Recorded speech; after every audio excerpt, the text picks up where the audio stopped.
starting out with knowing nothing.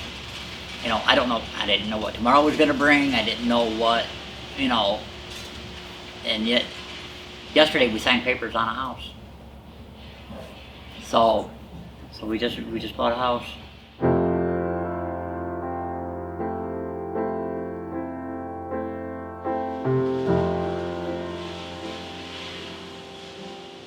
When I was asked one of the reasons why I wanted out of prison is because I wanted to be a member of society, right?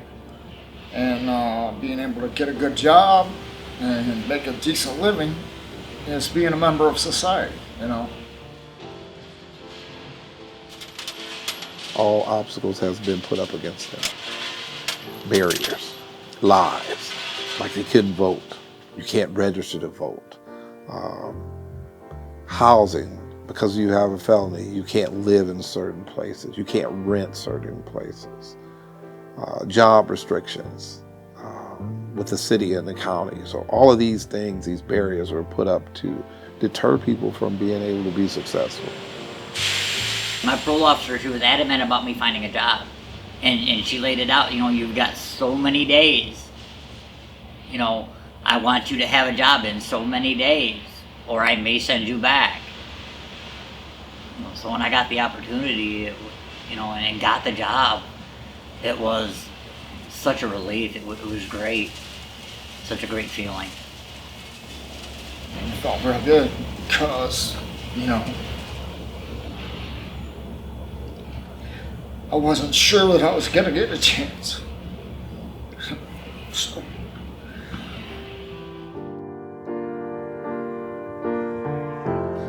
These people are thirsty. They're hungry. They're trying to come and change their lives because this has been hindering them for years. No one ever said that we could get 1,700 people in SPUNS. They never thought that we could do it in one day. They were like, oh, there's a process that it has to be going through and all this. And we sat down with the judges, we sat down with the prosecutors, and we sat down with the law enforcement. And we all came together and we worked on something that if you come on these grounds, we're going to make this work.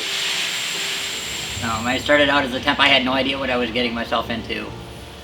And here it is 8 years later, and now I'm an operator, and I'm making over twice as much of what it was when I first started.